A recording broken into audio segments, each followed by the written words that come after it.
cave diving is one of the most fascinating things, as far as it's one of the most psychologically demanding and one of the most just challenging environments to be in.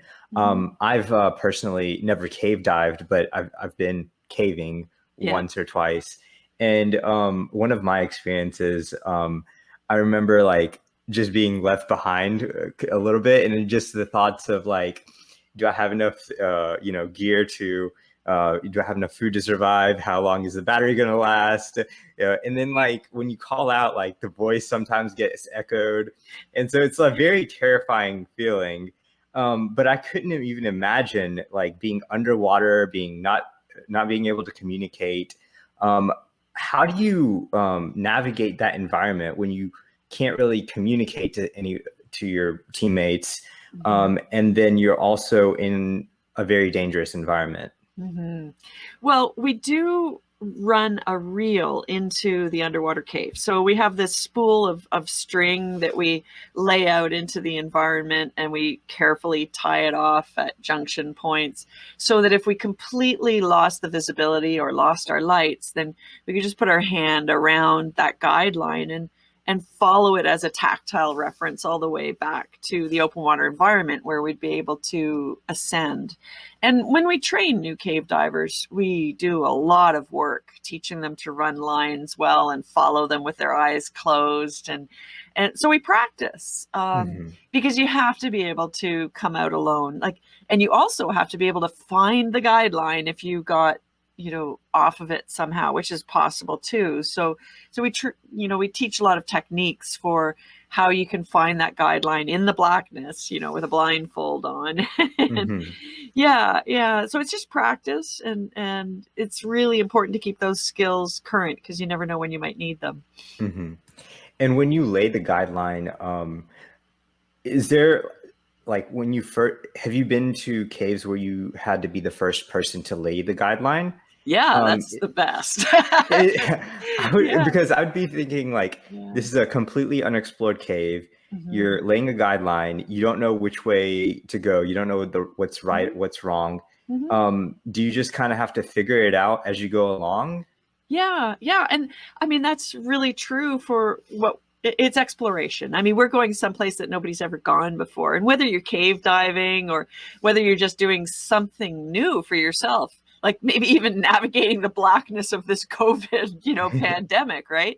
We're all going off someplace into the darkness, a place that we've never been before. And so we're exploring. And so you just take it one step at a time. You just break it down into little micro steps and make the next best choice to move forward, and then always know when it's time to abort, when to turn around and come back to a place where you feel safe. So I think there is actually a lot of correlation between cave exploration and the explorations that we make in life. You mentioned that you used the Sunfish uh, mapping tool. Mhm. How does that work? Is it Mhm. like a mini submarine that just like robotically maps out the area?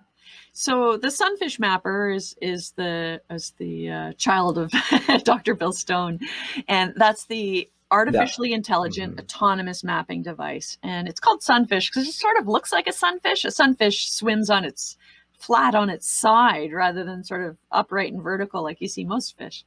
And it's about 6 feet long. It's a big orange sort of diamond shaped box, and it has a bunch of thrusters all over it, and it has its own brain, and it can swim into the cave environment and explore as it goes. So it's using sonar to ping the walls and create a three-dimensional map as it swims through these spaces.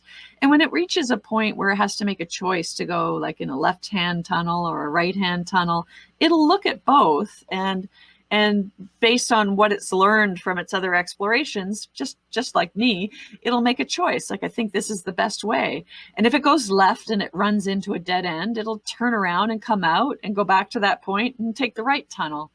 And all the way it maps. And when it starts to run low on battery power and needs to turn around, it'll spin itself around and follow its own map back out of the cave. it's really incredible to watch a machine make these decisions that we do as explorers. And I've had the great job of documenting it as it's been learning.